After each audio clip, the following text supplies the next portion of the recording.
The Dateable podcast is an insider's look into modern dating that the Huffington Post calls one of the top 10 podcasts about love and sex.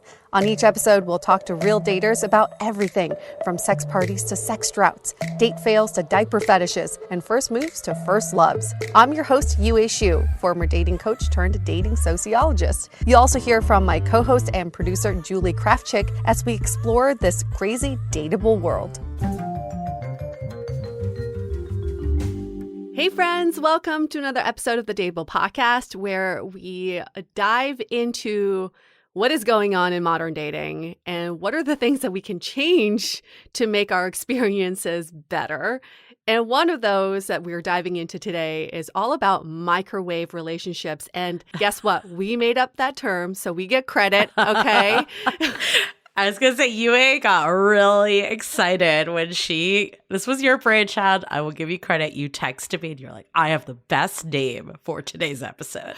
And many of us have had multiple microwave relationships. So we'll go into the whole definition in the episode, but I think of it just in short is it's like a micro relationship. Probably lasts between 1 and 3 months. I think the big difference between a turbo relationship is that you go through all the stages within that time period. So you're like meeting the friends and moving in together and all these crazy stuff that usually takes 6 months plus to start to develop, where I feel like the microwave relationship is usually it starts off pretty fast, hence the, putting it in the microwave. We're going to zap that relationship. And it seems to peter out pretty quickly within the 1 to 3 month. You usually go into these relationships being like, oh my God, I met someone. This is going to be it. I think I found my person. And then it starts to peter. And it's really hard to come back from these. Like, I know I've had a lot of these. And while, of course, you want them to result in more, I think there's still relational experience that is beneficial. And, hopefully when you actually have something that's the real deal, you can look back on them and see that they were almost training wheels. Another way to kind of think about this is even when you're in a long-term relationship, you're going through stages of many relationships with your partner too. Things change, you evolve. So we don't want to minimize microwave relationships because they are the real deal. It's just that there are shorter periods of time. And you could have that with multiple people throughout your lifetime. I'm going to relate this to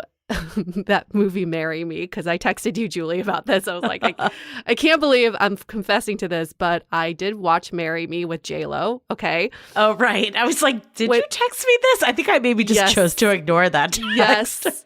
With my parents, because I'm missing a good rom-com and I love J-Lo and she looks ridiculous for whatever 50-some years old that she is. The movie is whatever. I think it got like 30% on Rotten Tomatoes or something.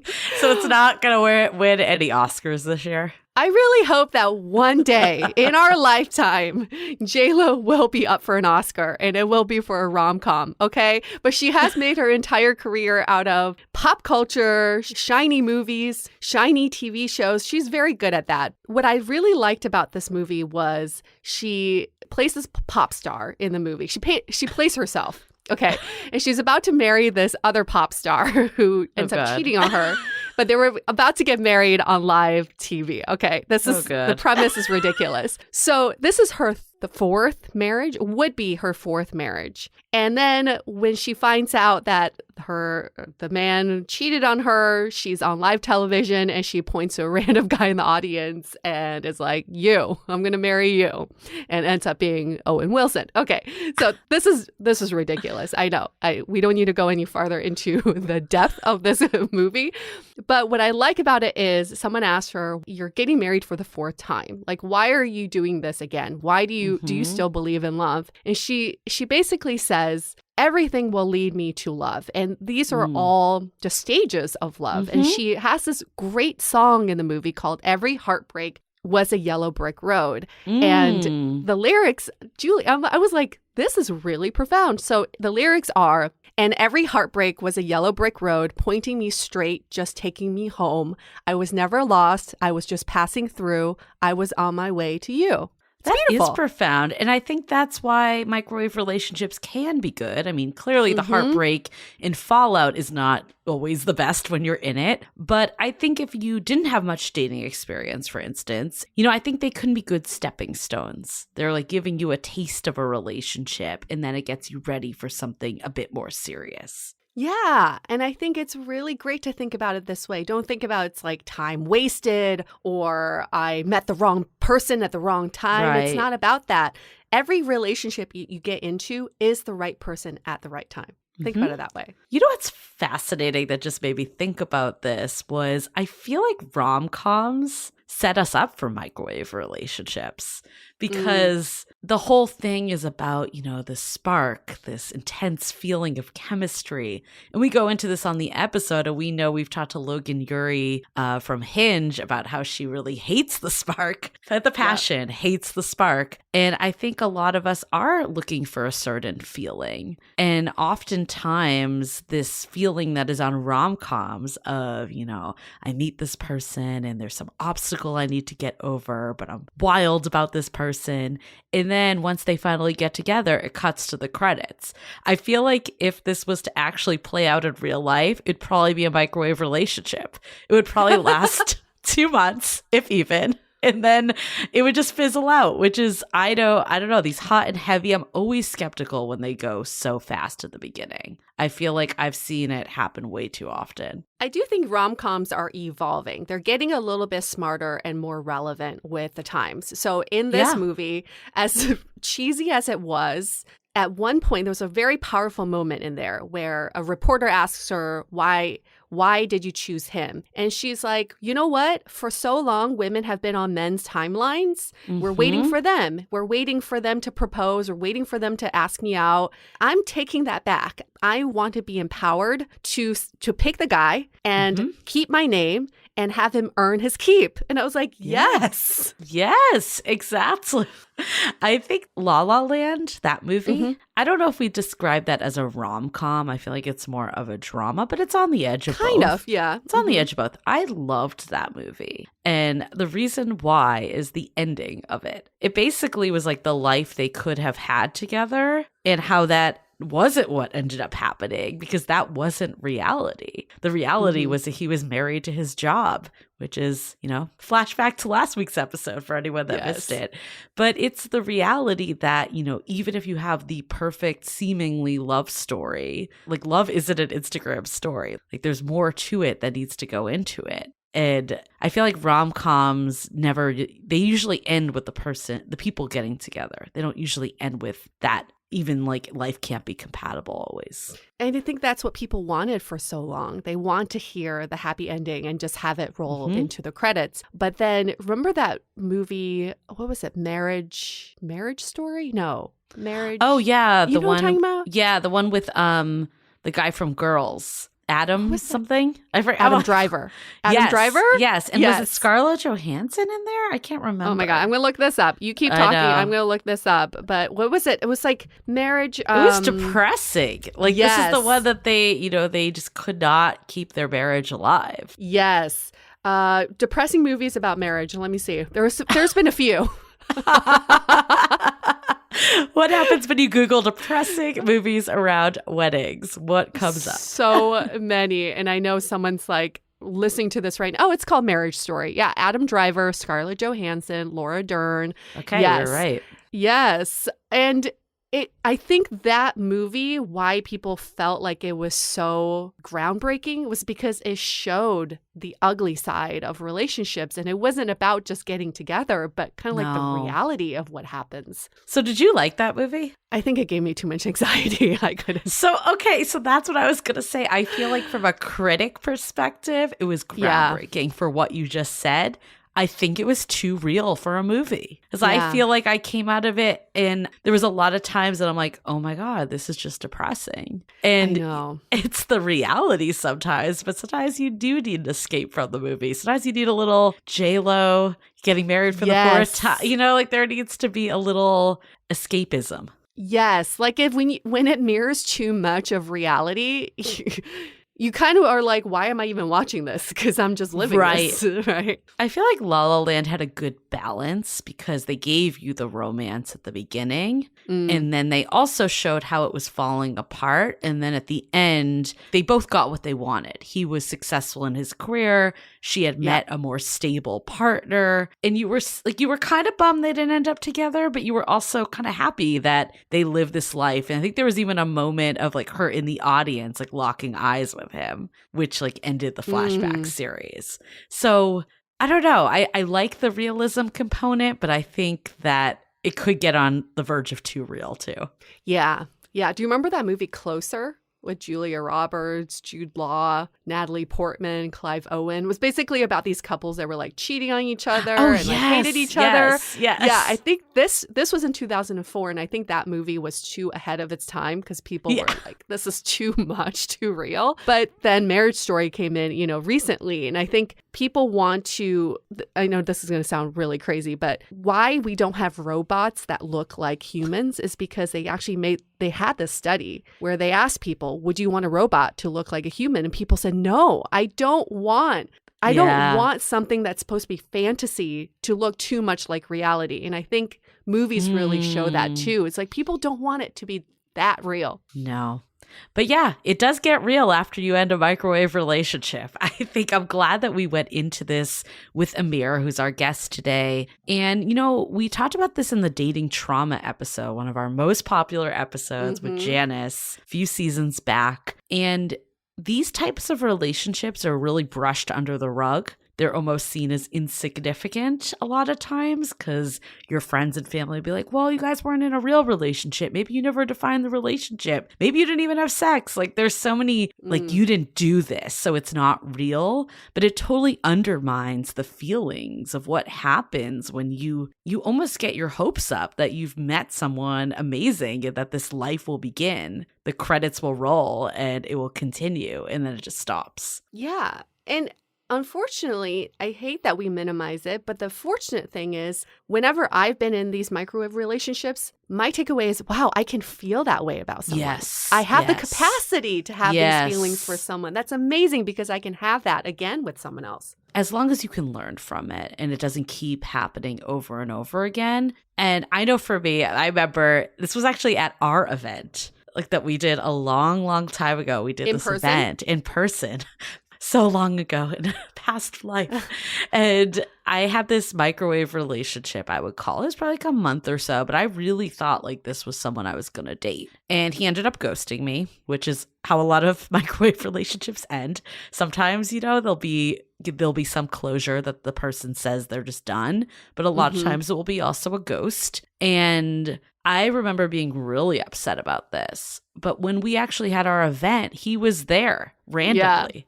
And I didn't even remember his name. So I feel like it put in perspective that in the grand scheme of things, what can feel like the end of the world in the moment really ends up not being, especially when you meet someone that's a reciprocal, real, deep relationship that extends beyond the microwave. Yeah. So did you ever figure out his name? No, I still don't know his name.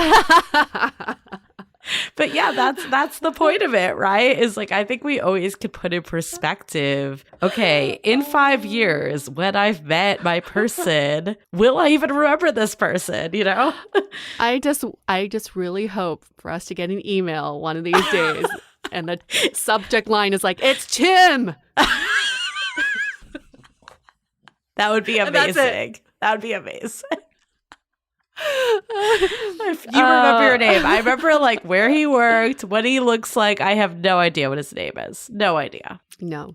I used to keep a notebook of all the people that I either had something with or had a crush on. I used to keep a notebook of names because I didn't want to forget people's names. But then, I agree. Then it's like at some point you're like, I don't care. But then anytime I talk about significant relationships I've had, these people don't even come up. Like in the moment, I felt like they were so important and they never come up. I feel like I've had probably like 10 microwave relationships over the last 10 years, but I don't even quantify them as relationship history anymore. anymore. Mm-hmm. Yeah. Which is the hope. Hopefully, if you're in this pattern of feeling like you only have microwave relationships, one day someone will show you that all these people were insignificant. Ooh, related to our question Yes. of today. Okay, let me pull this up. Someone wrote in and said, I can't seem to get past 3 months when it comes to dating. What am I doing wrong? Am I approaching dating not in the right way? Yeah. These are kind of microwave relationships. We've seen this happen, especially today. Many of us go through these microwave relationships because that's just a nature of dating apps and just us having all these choices and options out there. But if you listen to this episode, you'll see that these microwave relationships, the 3 months mark, like don't even think about it as a 3-month mark. Just think about that you've had these relationships and they're teaching you something along the way. And every time you come out of a relationship, it's always good to sit and think, what is the gift that was given to me? Even if it was 3 weeks, 3 months, 3 days, 3 hours, someone gave you a gift in there. Think about the gift and how you can bring that into the next relationship. If it's what you're looking for, that it's a long-term relationship, past 3 months, I think it's really important to communicate that when you're early dating, to say, I'm looking for something with longevity here. Are you, kind of looking for the same thing? You want to go with the flow, but at the same time, you have to set the mindset right from the beginning and not play the cool girl of like, hey, anything goes, whatever, go with the flow. Or the nice guy. Those two characters come out a lot. I think timing is interesting because on one side, it's all arbitrary. If you're seeing someone for 3 months every day of the week, that's a lot different than if you're seeing them once every 2 weeks or once every month. We've heard from a lot of people that are like, yeah, I've been dating this person for 3 months and I saw them last month. It's like, okay, so you've gone out 3 times then or 4 times. Like, so I think the time piece, I would probably try to say like, let's get away from holding that so near and dear as an indicator of the success of a relationship. So that's first thing. That being said, I do think there are some timelines that just are kind of baked into all of our heads. And I think 3 months is one of them. And 6 months is another one. There's actually studies that, if you make it past 3 months, there's a better chance that it will be an actual relationship. And I think a lot of it is that people are not defining the relationships right away. People are dating multiple people at once. Maybe they're seeing you once a week or once every 2 weeks. And at the beginning, it's almost expected this day and age that you can do that. But I feel like around 3 months is usually when feelings start to get involved.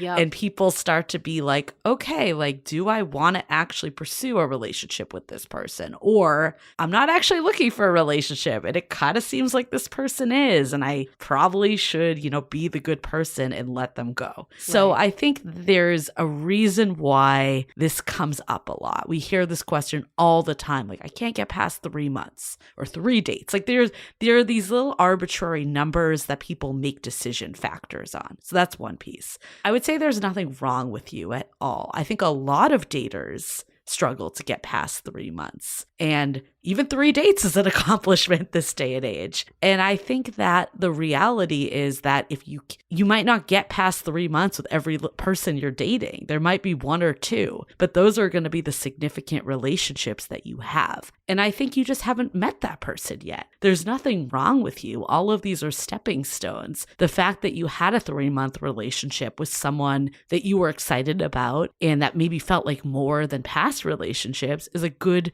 step on that yellow brick road, right? In that direction. So I think thinking about it less as there's something wrong with me. I've talked about this before. I did this exercise with my therapist that was like kind of getting to this root of this limiting belief, like I'm not a relationship person. And she had me look at my life and be like, was I actually trying to be in a relationship for all these years?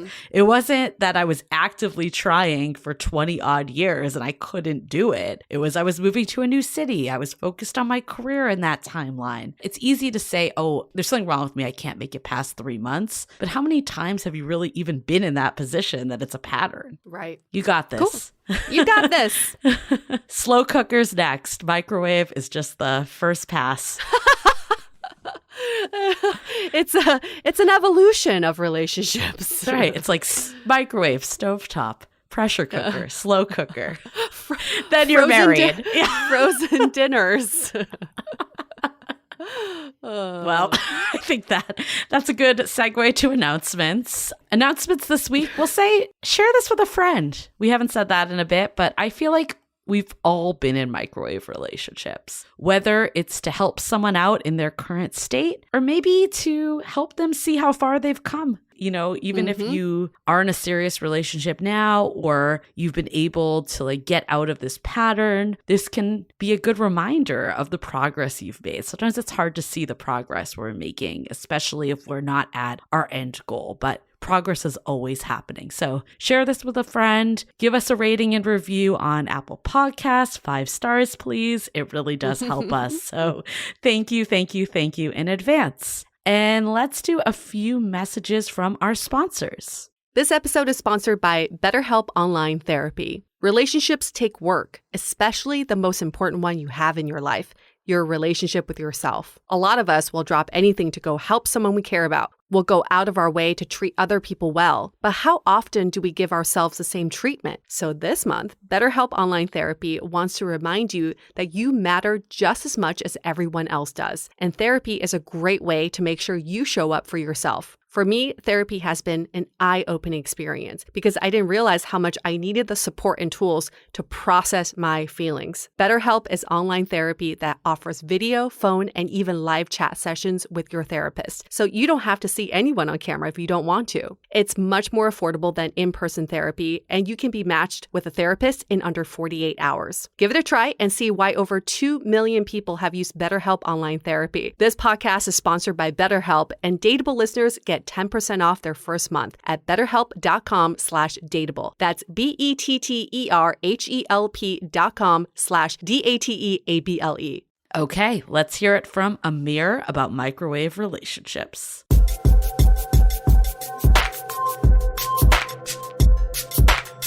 I'm stoked because we're going to be talking about a topic that we have a term for. We're going to call this microwave relationships, okay?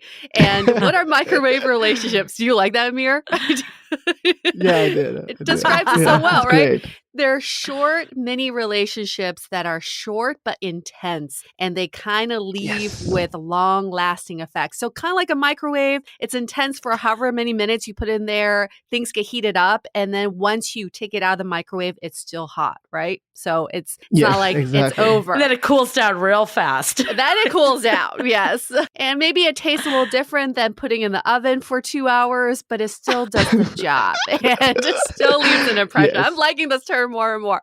But we are here to talk about microwave relationships that may last 1 to 3 months, but it's such an intense feeling that it could take some people years to get over. And maybe your relationship was defined, maybe it wasn't, but it has lasting impact. Emir, you're nodding your head because you are here to talk about exactly this. Who is Emir? He's 31 years old, lives in New York City, been there for the past 5 years, originally from Turkey, currently dating someone but haven't defined the relationship, but not the person that we will be talking about today or the relationship we'll be talking about today. So we are going to focus our attention on this microwave relationship you had and how it affected you. So let's start there.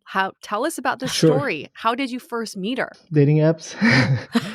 So we match and then we start talking. We talk very briefly. We text each other very briefly. I feel like when you talk or you have a kind of phone conversation before going on a first date, it creates some sort of expectation. So before going on a date, we just I don't know, what do you do for work? What I do, those kind of stuff. And then I was like, okay, this week I don't have that much to do. Let's meet. And then she was like, okay. And then going on a first date, I went with very little expectation. So when she walked in, I was like, oh my God, this is it.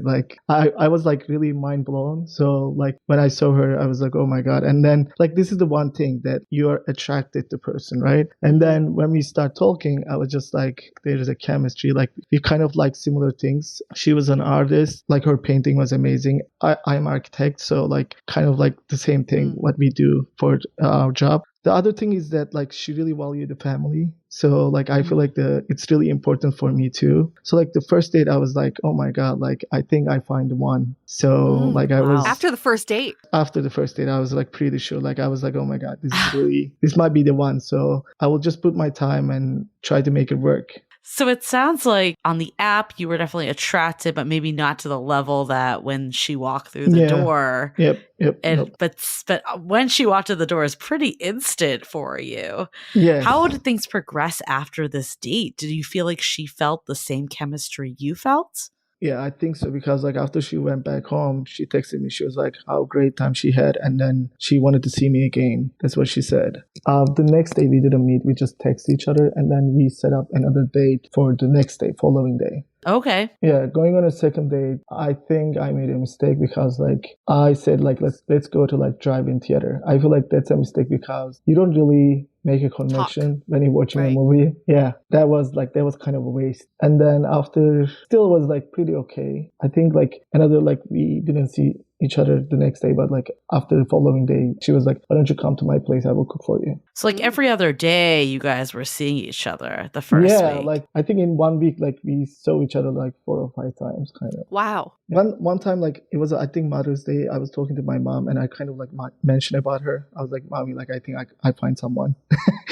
And then I think my mistake was like telling her this. I shouldn't supposed to. Like I think it was too early to say something like this. Maybe like this make her a little bit like freak out. Maybe she was feeling like, oh my God, this guy going so intense. So like I recognized that and I was like, oh my God, like okay, like Emir, like you really need to take a step back. So like I don't really lose the control when I'm dating with people. So like this time it was so different that like I felt like I need help. I need someone advice. So we like the good details. Were you guys intimate in this week? Intimate? What do you mean by intimate? Well, however you want to interpret it. Yeah. I mean, I guess like anything from holding hands to kissing to having sex. Like where did you all fall? How intimate were you? Okay. Like, so when she invited me to her place, I went, right? And then, like, she cooked, we eat dinner. She, like, her roommate was there and stuff. She was just like, leave me in the room. She goes to bed. And then she was just like, I have 2 options. I'm like, either I have to leave and then I have to stay. In that moment, I am kind of like freaking out. She never says, hey, like, let's go to bed or something like that. I don't know. Like, it's her place. I cannot say like, hey, like, let's go to bed. So when she gives me 2 options, I'm always confused. I don't know what to do. Like, I'm kind of freaking out.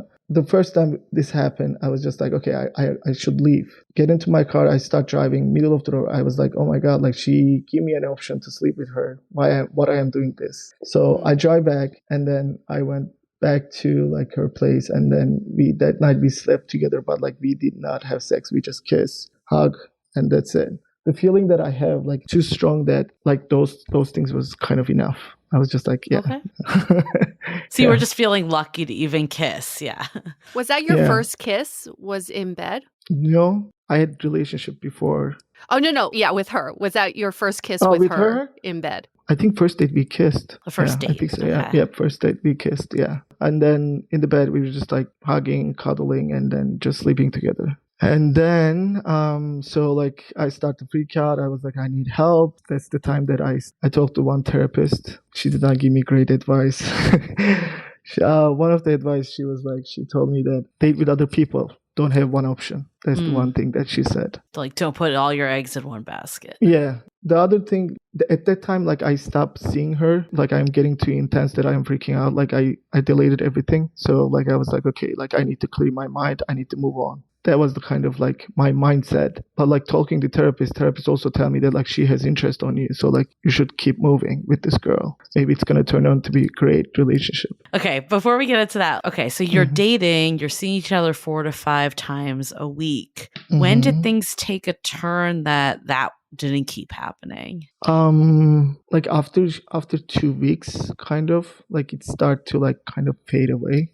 So at that time, like I feel like I'm still at the same point. The first day to 2 weeks, I'm still in the same place. Maybe like she's not. I don't want it to feel that way. So like that's what I felt like I need a therapist. After the first week, you decided that you needed No, a 2 therapist? weeks. 2 weeks. Yep. 2 weeks. Yep. So you were spiraling a Mhm. little bit during this time. At that point, why was it that your immediate go-to was to go to a therapist versus talking to her about kind of what you're experiencing? Good question. I did brought this up. Like I was like, hey, like I am feeling something so intense. Where are you? And she was like, I am feeling something for you. I am definitely feeling, but like not as intense. So when I hear this, like I'm like, okay, I need to step back. So talking to therapists didn't really help. I feel the idea that she was like, hey, like talk to other people. Like that time now, I am going on a date, spending my time, spending with other people, and I'm talking about the same girl. Mhm. Like on the dates you were on the talking about her. dates, yeah. Oh, yeah. damn. Yeah. So, okay. So the girl said that she just was not, she was feeling something for you, but not the level of feeling you were feeling. Did she Mhm. still want to hang out? Like, did you Yep. still go on dates at this point? I mean, like this lasted like, I don't know, 1.5 months or 2 months. So this is like still like we were still seeing each other during this time. Still 4 to 5 days a week, or was it No, less? like after a certain time, it started to like kind of like 1 times a week. Like after I start dating with other people, putting my interest in other people, well, whenever kind of like I have free time, I'm just like, hey, like, do you want to hang out this week? But like still my interest in the same person. You were the one decreasing the amount of time you were spending together? Is that what I'm hearing?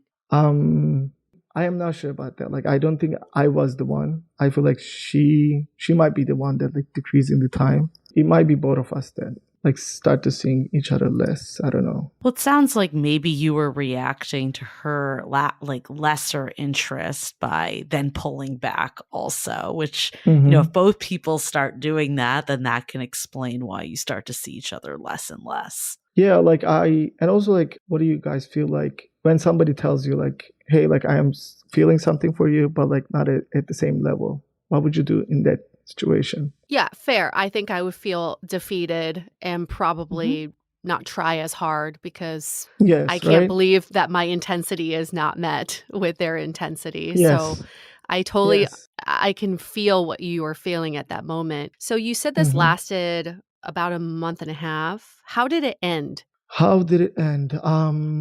I wanted to see her again. I was just like, hey, like, do you wanna meet this week? And then she was like, hey, like, I think you're such a great guy. I had so much fun with you, but I don't think we should see each other again. And when I get that message, I was just like, I couldn't accept that. So like I called her.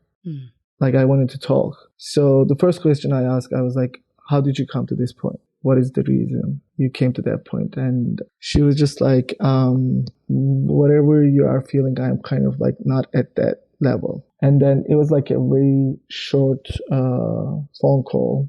After the phone call, I really couldn't sleep that night. I was just like thinking everything again and again and again. I was just like, what did I do, or where did I do the mistake? Something like that. After that, like a couple weeks later, I sent her flowers. I said that like I was just thinking about you. I hope you are doing great. And then she replied. She said like, "Oh, the flowers are great. Thank you so much." After that, like I went on another date, and then I was talking to this person. I told her everything that I went through. So you were talking about her on the date with someone else. And Okay. Ouch. yes, I know. So this person was like you still have a feeling for this girl, and every girl is looking something like this. I think you should be with this person. And then I was like, oh gee, like I feel like I talked to her about everything, but I didn't really say everything, like all the details that I'm telling you guys right now. I feel like I didn't tell her. So like I was like, okay, one last message and then I'm done. And then I did that, and then I sent the last message. I explained everything, like all the therapists, everything that I've been through. I just said that like I wish you the best. I think you're such a great person. Wait, so you like bared your soul through text message about all the stuff that you had been feeling for her, but then the end was, I wish you the best? Like you didn't give her an opportunity to reply? I mean, I didn't want her to reply. Like, I feel like I wanted to move on too. Like, I feel like I wanted to end this. That's why I said that, like, you're such a great person, amazing. Like, all the time I spent with you, it was just amazing. That was it. Like, I didn't expect her to reply. What were you expecting with this message? Or what were your intentions behind it? Just to let her know of these feelings that you had already communicated with her? Yes. Like, I feel like I was feeling something so intense that I just wanted to let her know. These are the feelings. These are what I've been through. And just letting you know. Like, I'm not expecting anything from you, but like, yeah, this is it. And was there a reply?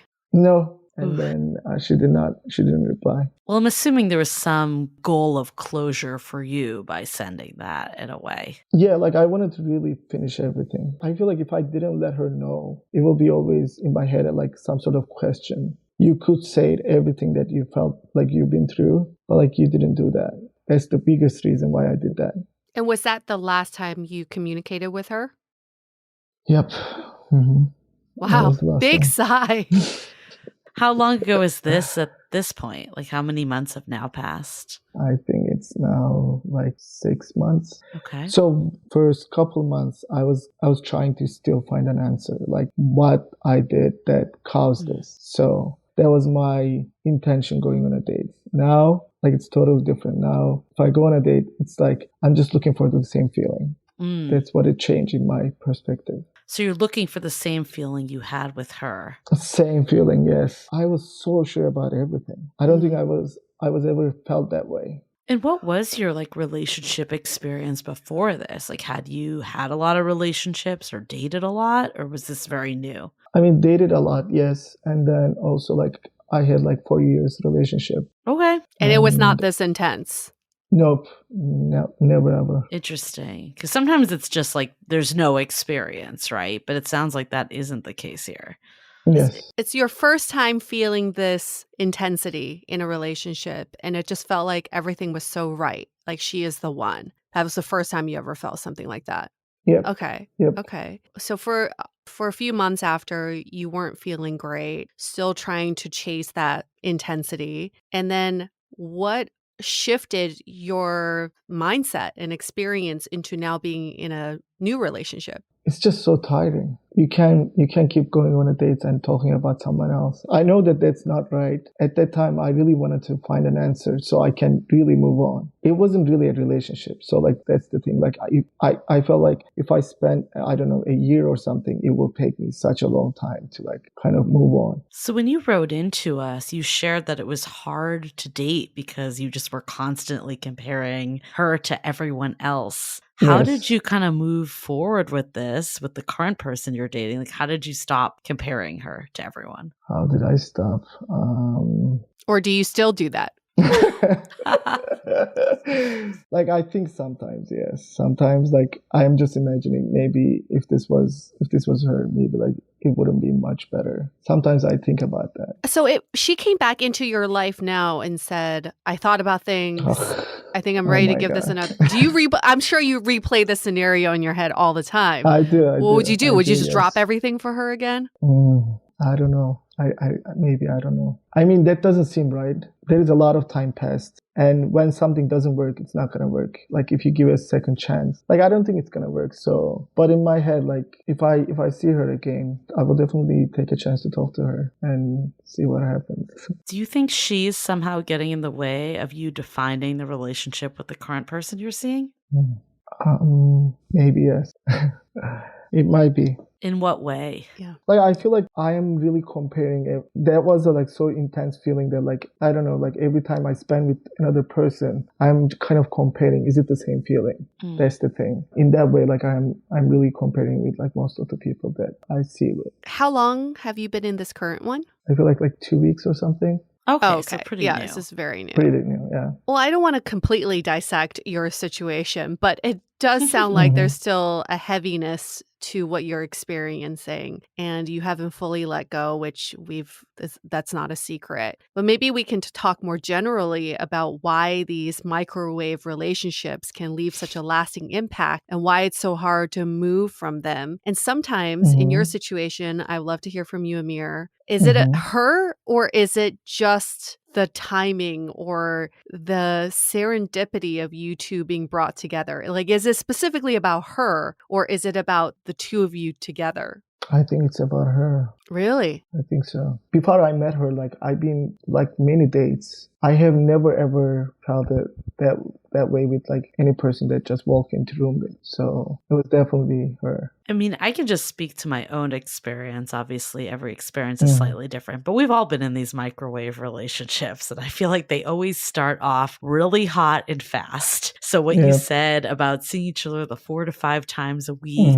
it's actually the opposite of a healthy growing relationship, right? Where you start to see each other more and more. You often have to see each other less and less until you're getting breadcrumbed, essentially. You're getting just the scraps of this relationship. And I have definitely been there myself. And I think a big piece of what makes these difficult is twofold. One is that you're in love with this fantasy of this person because you truly just don't know them well enough. Like, even if you have spent a lot of time with them, you're in love with this fantasy, the idea of them. And I think that's what actually makes them so difficult to get past, is because there's so much unrecognized opportunity. There's this whole life that you thought you could have with them, or all these things that you could experience and do together. None of them panned out, essentially. So you're kind of grasping onto this hope of not just losing this person, but the life that you could have had with them. I've seen this before, that sometimes people actually can struggle less coming out of relationships that are,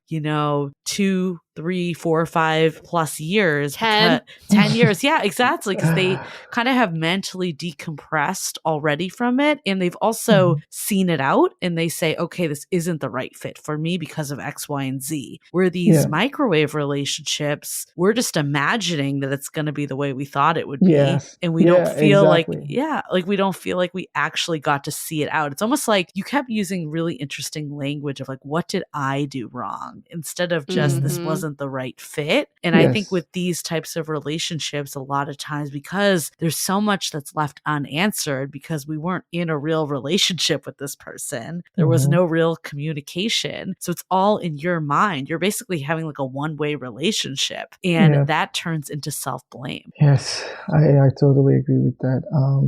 Like, I feel like maybe like if we spend, I don't know, a year together, this is going to be a totally different experience than like a month experience that I had, or like 2 months experience that I had with her. Yeah, or you get taken off guard. I've had really hard breakups when I didn't see it coming, when it felt like everything was going really great. And you mentioned too that you felt this intense feeling, and you almost assume the other person also feels the same intense feeling you do. But the reality is you have no idea how they're feeling. Just because you feel it doesn't mean that they feel it too. Yes. Yeah, but it's hard to bring that apart. The other thing I'll add of the why I think these are difficult, we talked about this in the dating trauma episode from a while ago. It's almost like you're told that you shouldn't be sad about these types of relationships that only lasted a few months, that weren't really defined, because just move on, it wasn't a real relationship. But I almost feel like that shame, and then just like, what did I do wrong shame, like all of that kind of compounds how difficult it is to get over, because you don't have an outlet to just be like, no, this actually hurt me. In what way? Yeah. It's the delusion of the relationship that really hurts us. The delusion comes from fantasizing about what could be. And you already have this robust relationship in your mind, and you're just trying to convince her to get on the same page. Like, do you not see our future together? But ultimately, and I've talked about my microwave relationship in New York, it was 2.5 months. I've talked about this a lot. Okay. What really broke the delusion for me was my mom said, can you imagine being in a long-term relationship with this person and having him do the exact same things right now, which was not reciprocating, not being communicative, and also not being on the same page. Like right now, he may say he doesn't feel the same feelings for you, but can you imagine a year from now, he still says the same thing? Is that a sustainable relationship? It is not. So that broke the delusion for me. And the other delusion of all of this is that for these microwave relationships, we walk away thinking, I haven't convinced this person that I am the perfect person for them yet. I must show them all the different sides of me. And did they know that I also did this and I have these accomplishments and I'm willing to do this? But then you have to sit back and think the right person does not need to be convinced. They just know that you are the one and they accept you for who you are in this moment in time. You start spiraling for the months after the microwave. You start spiraling because like, oh my gosh, I didn't tell her this yet. And I need to tell her this. And I need to convince told her this. She'd be into me. Yeah, exactly. Yes, I think I totally agree. Let's hold that thought for a few messages. This episode is made possible by Sugar Break. I have a confession. I have a sweet tooth. Every year, I make it a goal to eat less sugar. And I'm not alone in this. 90% of Americans are actively trying to reduce their sugar intake. But this year, I may actually accomplish that goal with Sugar Break, a plant-based natural solution that helps people manage their blood sugar as part of a healthy lifestyle without completely altering their daily lives or costing an arm and a leg. There are 3 core products. The Sugar Break Resist is a natural, minty fresh breath strip that blocks sweet taste in food and curbs sugar cravings on the spot. This is what I like to use when I go out to eat and I know I'll have an urge to order some decadent dessert.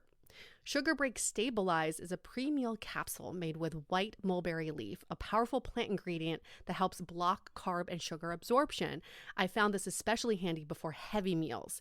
And then there's Sugar Break Reduce, a daily capsule that helps maintain healthy, balanced blood sugar day in and day out. Of course, please consult your doctor before starting any supplements. Now for our listeners only, get 15% off your entire order. Just visit www.sugarbreak.com/dateable and use the code DATEABLE for 15% off. This applies to any products on the site. Again, just go to www.sugarbreak.com/dateable and use the code DATEABLE for 15% off your entire order. This episode is brought to you by Drizzly. If you look for it, every day has cause for celebration. Celebrate a friend for their promotion, baby, wedding life thing. Celebrate yourself for keeping the couch warm. It's no easy feat, especially if it's a big couch. Or maybe you just want to celebrate living in 2022, where you can get beer, wine, and spirits delivered from Drizzly in under 60 minutes without leaving said couch. No wonder Drizzly is the #1 app for alcohol delivery. And remember to share the love. You can get alcohol delivered to your friends and your coworkers. What a nice surprise. Right now, Drizzly is giving all new customers $5 off their first order with the code FAST5. So download the Drizzly app or go to drizzly.com. That's spelled DRIZLY.com and use the promo code FAST5. That's spelled FAST5 for $5 off your first order. You're welcome. Have you ever thought about how much better dating would be if you had a whole army of people supporting you along the way? We know that dating can be frustrating and lonely, but it can also feel fulfilling and fun. Have you recently decided you want to make some changes to your love life? Maybe you've recently re-entered the dating scene. Maybe you've gone on one too many dates that went nowhere. Or maybe you're just ready to take your current relationship to the next level. That is exactly why we created the Sounding Board, a true extension of our podcast that delivers a personalized experience, which includes monthly office hours where you can drop in and chat with us about anything, weekly sound-offs with guided discussions, and regular virtual happy hours. Allow Julie and I to become your dating Sherpas to provide real-time guidance and wisdom in a more intimate way so we can all navigate dating and relationships together. Join the Sounding Board today by going to dateablepodcast.com/sounding board. Again, that's dateablepodcast.com/sounding board. I want to talk about the spark because we know we've talked to Logan Yuri about this. She says, fuck the spark. She believes that is actually the most detrimental sign of a relationship. And, I'm mixed on this one. I think there needs to be some pull, but I also agree that sometimes these people where we have the strongest feelings for, or they seem like the most charismatic person in the room, or the most engaging, or all the things that make you drawn to someone don't always correlate to the characteristics that matter in a relationship. Some of the unsexy characteristics are things that sometimes we can find boring. I guess I'd love to just kind of go around and get people's thoughts on this spark feeling. And do we think that it is possible, or do we think it really is just kind of a filler for maybe an illusion of not a real relationship? The thing is that this spark, right? It makes me compare with like everybody. It's like am I going to feel this way again? Because like Right. I feel like that was like such a right feeling. That was such a strong feeling that like I want to feel it that way with the person that I'm gonna build a family with or something like that. So you said that your mom said, "Can you imagine being in a relationship with this person?" And I think she's like totally right. I agree with that. But like it was such a big spark that like I feel like I'm still comparing with like other people, and how can I pass this? Well, I think why Logan says fuck the spark, because the spark is not long lasting. It's not sustainable. It's something that comes from this world of unknown. I'm interested in this person because they're so mysterious. There's so much I don't know about them. But what Mm-hmm. is interesting that we can map to every subsequent relationship we get in is, what is the feeling I want to feel around this person? And this is why I asked the Mm-hmm. question, is it about her or is it about your dynamic together? If it's purely Mm-hmm. about the other person, that is a superficial Mm-hmm. spark. And a lot of times that spark comes from being very attracted to someone physically. And then all of a sudden, everything they do is attractive because you're like, oh my gosh. And then she's also an Yeah. artist and she's also this and Oh my her God. family is Yes. great, right? Everything adds on because Yes. your brain, Yeah. again, is trying to convince you why this person is the one. That's all on Yes. her. If the chemistry is between two people, how do I want my partner to feel, to make me feel when I'm around them? That you can map to every relationship because that is real. I feel safe, desired. I feel comfortable. I feel content. I feel sexy. Those are tangible feelings that override the spark. I see. Okay. I think a piece of it too is I've definitely been here before is that someone brought out a side of me that I really liked. Oh, That I'm yeah. like, Mm-hmm. oh, I saw myself in a way that I haven't before. They, Mm. saw this in me. And I think Mm-hmm. what that really is a deeper call to how can you activate that more in yourself. And that doesn't Mm-hmm. actually need any partner to do that. You don't need this girl. You can just take some of the dynamics between the two of you and how Mm-hmm. can you fulfill that so then when you meet someone else, you'll start to feel that too. The other Mm-hmm. thing to add here is you definitely want to create this spark. I keep hearing it when you speak of when you first Yes. met. But Mm-hmm. then let's talk about the other feelings you've had. You've described it here that you felt Yeah. anxious, you felt Mm-hmm. in your head, you felt Sad. confused, you felt not enough sad. Ashamed. Right, like all of that. So I think when you're trying to find someone new, it's not just thinking about that one feeling, it's the whole picture. And Yes. maybe you won't find someone that's as bold of initial spark, but Mm-hmm. the whole picture will actually be a lot brighter for you. Mm-hmm. So can you start to look at it in a different way so you're not Mm-hmm. comparing every person to this feeling unless you just want to recreate these month and a half long microwave relationships over and over again that start Yeah. off hot and fizzle real fast? And, okay, there is another question that I think it comes up. Like, so all of this spark relationship, is it turns to be microwave or is it like turns out to be like great relationship? Oh, that's a very good question. I think it varies. I think it honestly varies. I've heard of people who have this initial spark in the beginning, it becomes a microwave Mm-hmm. relationship, and then they're apart for years so they can grow up and then they get back together. Or relationships that have the initial spark and then the spark only carries them for so long and then they start resenting each other because they're like, where the fuck did the spark go? Let's get the spark back.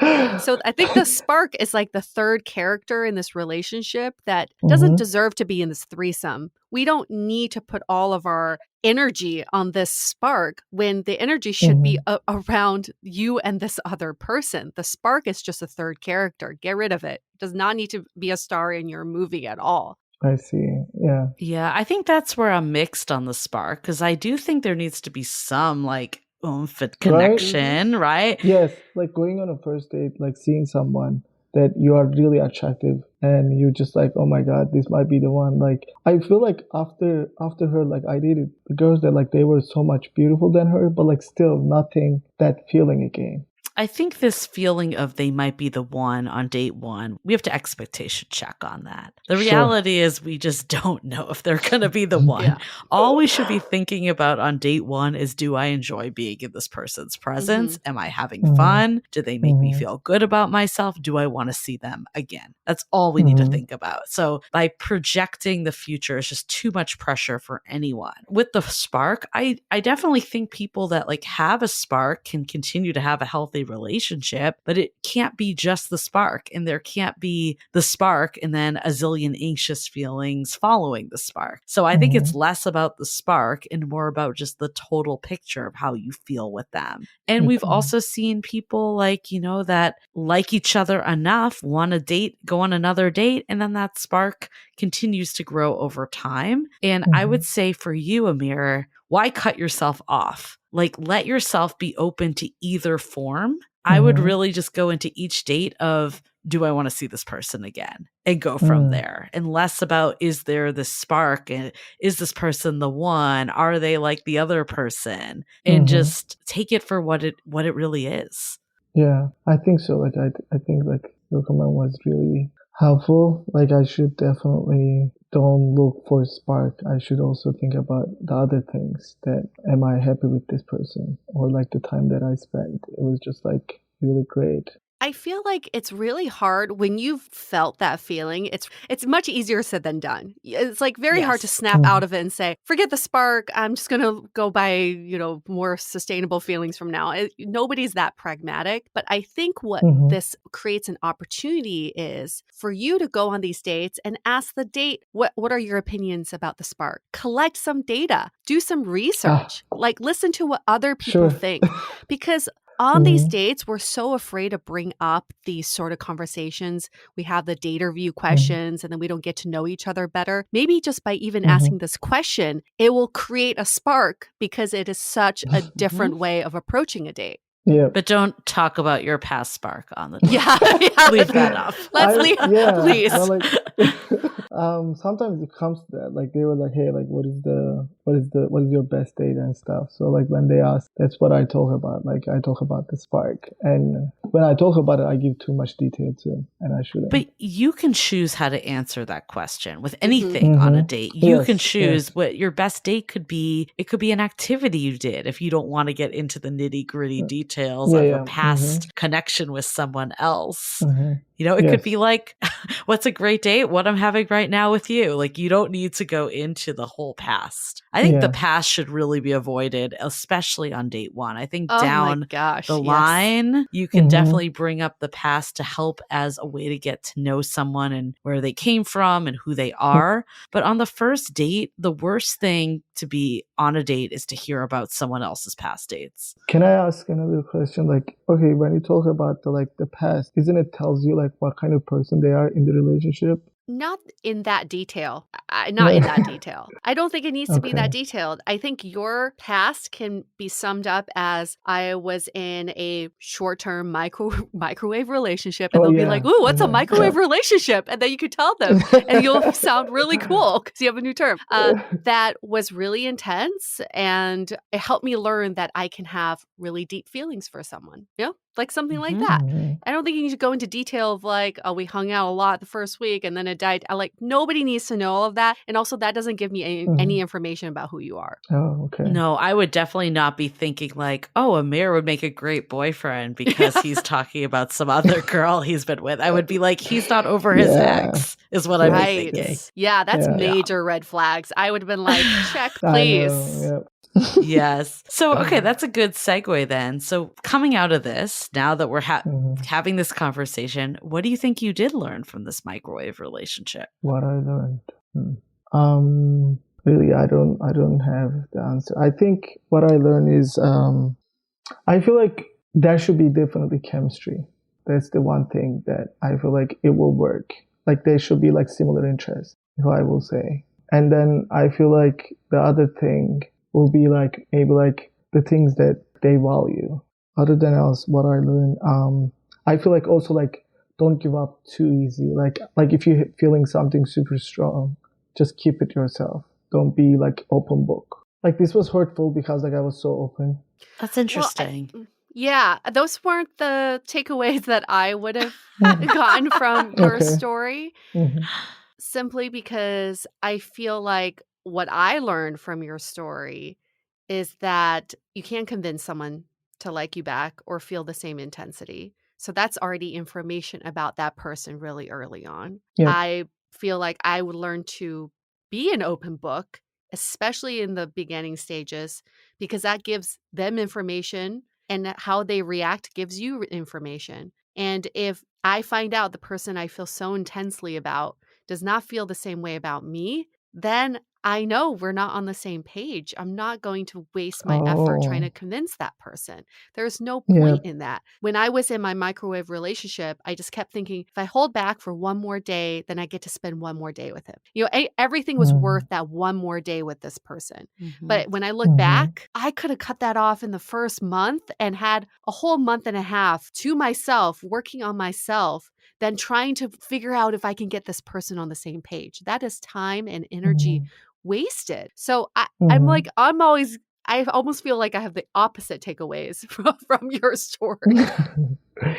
I think so. Yeah. I mean, your takeaways is much better than mine. Definitely. Oh, no, no, I no. agree. You're very hard on yourself. I think that's what I was going to say. I think this is a learning opportunity. This whole Mhm. thing, if we can look at it, what do I learn? That this is an opportunity to shed light into, some of the work that maybe that you need to do. And that's Mhm. not everyone needs to do work. So it's nothing like, personal for you, but yeah, you're so hard on yourself with this. Like at Mhm. the end of the day, you want to find someone that can see you for who you are, the amazing Mhm. person that you are, that we see. Mhm. And how can you change the mindset of if I did X, Y, and Z differently, this person would like me, to if this person doesn't see me for who I am, then I don't like them. And I think Mhm. that really puts you in the control, in the driver's seat of dating, opposed to waiting or trying to convince someone to like Mhm. you. I think that it's good that you said your feelings at the Mhm. end, but I wish you framed it in a different way. I wish you said, and maybe this is a learning, is Yeah. how can we,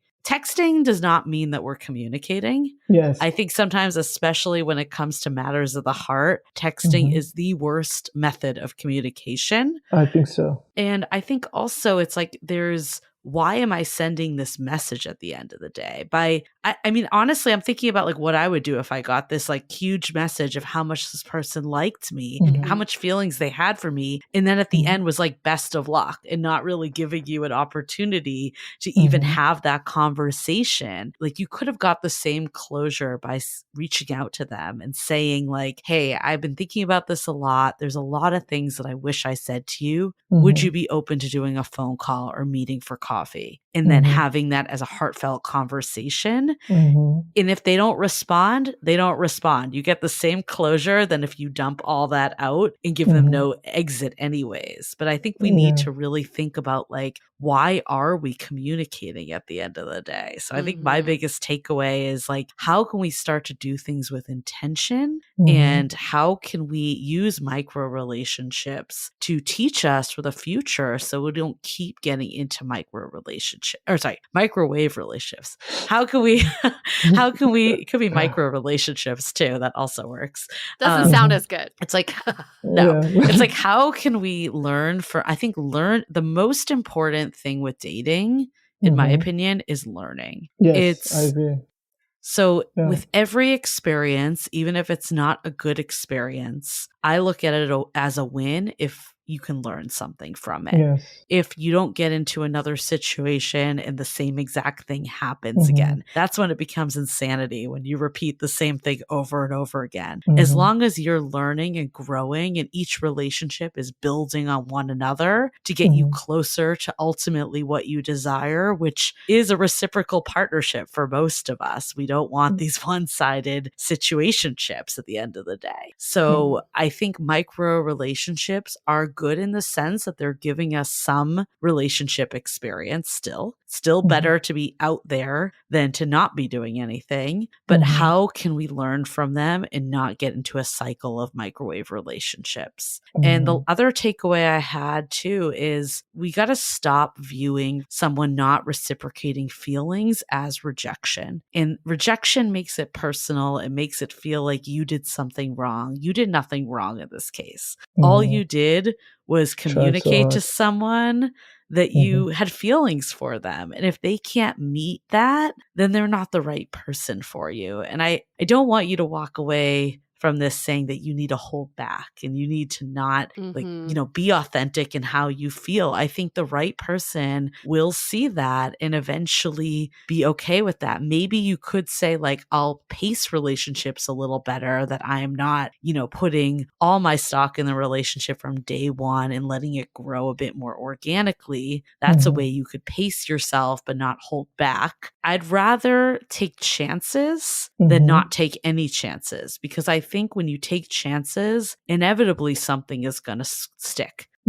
I know for me personally, I was getting rejected left and right, it felt like, before I met my current partner. But I looked at it as this is a moment of my dating life that I'm actually taking risks. And I think it's easy to do nothing and to not take those chances, and yet feels better for your ego. But what is that ultimately getting you? So take that risk, but don't view it as a personal attack. It's not. It's simply someone making room for someone that's better suited for you. Yep.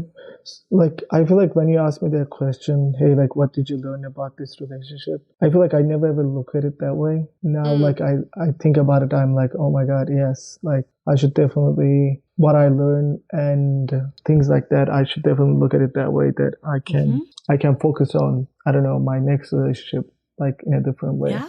That's great. Yeah. Instead of trying to replicate this, how can you learn and then grow the next one? And grow the next one. Yes, I totally agree. That's key, because we think about these microwave relationships as things we bounce from quickly, when in reality, we need the time to learn from them. I think the reason why you seem so defeated right now is because you haven't spent the time to process this microwave relationship yet. And you're also building on the shame of saying, oh, it's been 6 months, or it was only 2.5 months. And you're just building on more of that guilt of, oh, I really need to get past this, versus taking the time to process and allow you, give yourself that care to do that, because you deserve to do that. I think the key measurement of a good relationship, or even starting out, is if you feel something about somebody, the first person you want to tell is that person. If your first inclination is to talk to a friend, a family member, a therapist, there is something there, because you're afraid to tell this person something or communicate your true feelings. So if you feel like there's nothing more lonely than being with somebody and not telling them exactly how you feel. That is a very lonely place to be. So when you start feeling that, that is a clue that something may not be most healthy. And I think what Julie said earlier on was making a list of the feelings that this person had made you felt is a good way to journal too. Sure, she made you feel alive and the spark and this and that and excited, but then let's list out everything you're currently feel. Yeah. And then when you see it on paper, Emir, it's like, oh my gosh, your mind will be blown, because all of the negative feelings will eventually outnumber the positive feelings. And that will help you visually get over this person. I will do that after this. Yeah. That's a great exercise for you. And the one final thought for you is this. There is someone right for you. This person was not right for you. So the sooner you can set them free, the faster you can both go find someone who's right for you. By you hanging on to this past relationship, it is very unfair for the current person you're seeing, the next person you're going to date, all the people you're dating, even the people you were dating while you were seeing her because the therapist told you to see multiple people. That is so unfair to all the roadkill out there who are just, what are they there for? There's placeholders. Yeah. So think about that too, because you're also doing someone else a favor by processing this relationship. Sometimes you need to slow down to speed up. And that could mean taking a break from dating until you are in a place to view people as a new person you're going to meet, not do I have the same spark and feeling as I did with this other person. You were like, how long did it take you to like kind of like get over with your spark? I never processed it, so it took me like 5 years. Honestly, 5 years. I kept chasing it. I never processed it. To me, I just kept thinking, well, if I could feel that way again, if I could feel that way again. Yes. And once I processed it, flush it out of my system, now I think back, oh my goodness, I wasted 5 years of my life trying to process this. Because what ultimately happened, I don't know if you have heard this story on previous episodes, was a few years later after we had, ended things, he reached out to me again and we hung out and had a makeout sesh, and I felt the intensity again, and I professed everything to him. It was verbal diarrhea. Oh, the last few years has been so lonely without you. I feel this and that about you. He was in such shock. He's like, I can't spend any more time tonight with you. He went home and wrote me an email saying, I do not feel the same way about you. And it just not right for me to keep seeing you. After this was one night. You don't want that to happen because that's exactly what could happen. The intensity is not matched. And then what happens? You just get more hurt. Yeah. Then I moved to Beijing, so that really helped. I moved out of the country. So you just have to move to another country, then you'll be all set.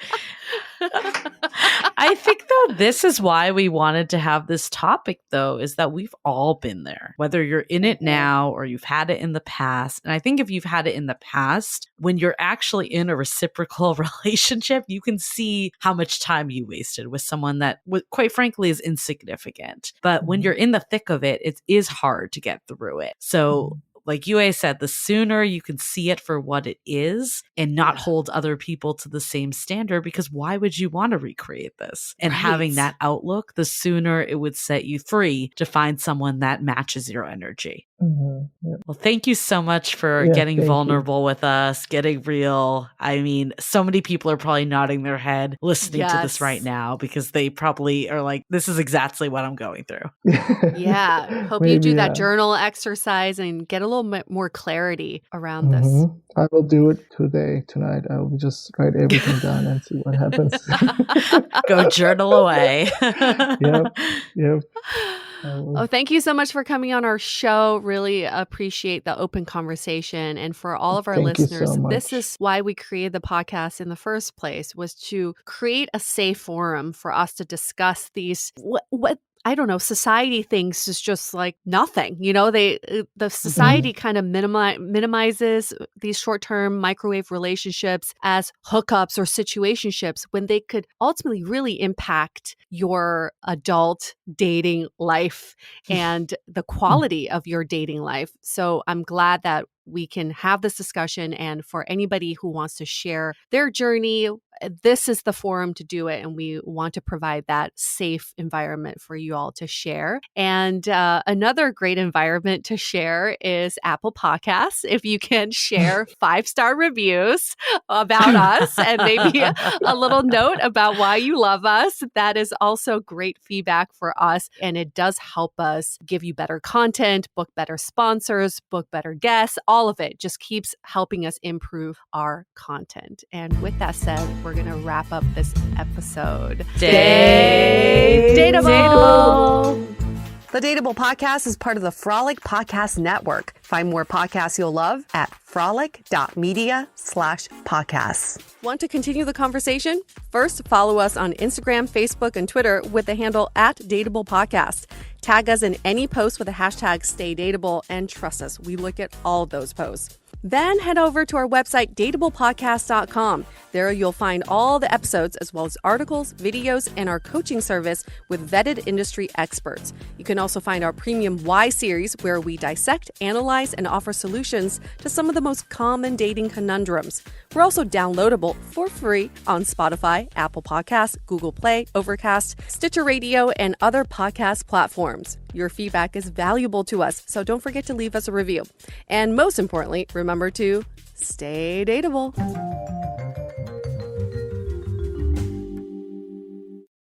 This message is brought to you by Regeneron. If you have diabetes, listen closely because your ears could help your eyes. Excess sugar from diabetes could lead to eye damage and vision loss, even blindness, and you might not even notice it at first. So remember, now is the time to get your eyes checked. Eye care is especially important with diabetes. See a path forward with actions and potential treatment options that may help your eyes and protect against vision loss. Go see an eye care specialist and visit noweyesee.com to take charge of your eyesight. That is NOWEYESEE.com.